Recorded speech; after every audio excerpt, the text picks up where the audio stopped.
Hello families, this is Mrs. Beatty, and I'm going to show you a couple of things in your Accelerate or your Buzz account.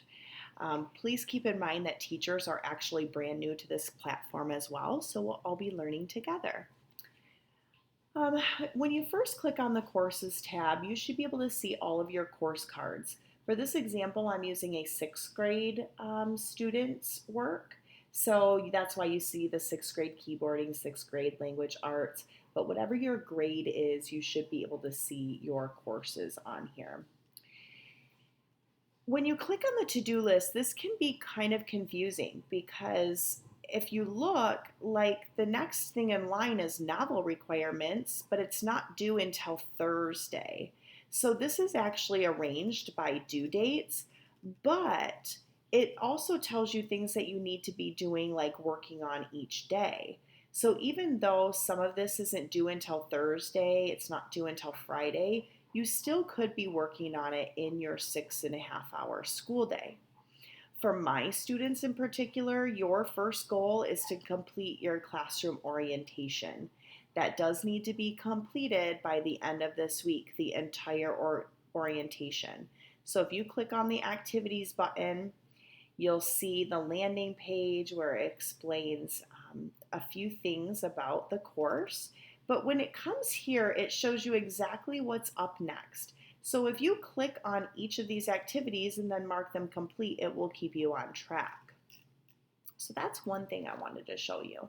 Secondly, when you look at the to-do list, again, this can be kind of confusing for students. So there might be another option for you. What you can't see off camera, because I had to use a student account and I wanted to be FERPA friendly, is what you can't see is there's those little 3 lines up in the top left-hand corner of your screen that say menu. You can click on that. And then you're going to click on calendar. This is really a way to show what is due each day. So for example, orientation was today, and working through that also tomorrow. And then on Thursday, this student in particular has novel requirements.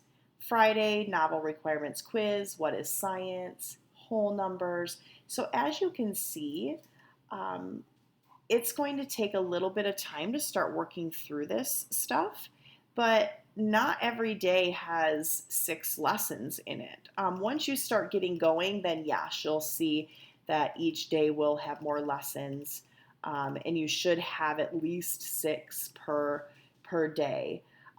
You can also see that like some of the orientation courses are being extended. We want you to finish this first. I don't want any students on Thursday, September 19th to be working in the orientation course. That needs to be completed. So if you look up at the calendar, for this student in particular, there's nothing here for the 4th.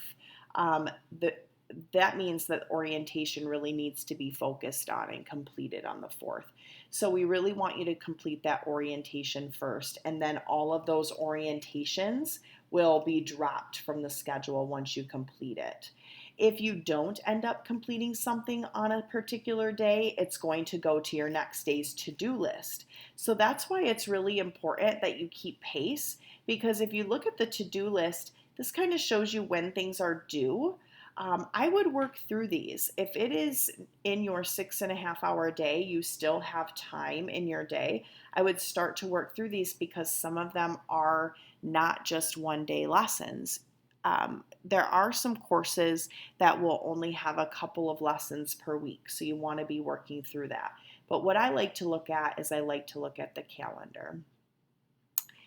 You can also check your grades on here. So for example, if you take a look, you'll see that you'll have a score here. You'll be able to see your progress on the course. This student hasn't started yet, but you should be able to see all of those. There's also this internet safety and orientation for my 6th graders only. So you're still completing Mrs. Beatty's classroom orientation. That's still going to be completed first. And then you'll continue to follow your pacing, which is on the calendar, to complete the rest of your assignments. But like I said, keep in mind, even though this is on the 5th, if you don't complete it, it's going to then end up on your to-do list for the week. I hope that this has been helpful in getting you started. Please let me know if you have questions and we will work through those together.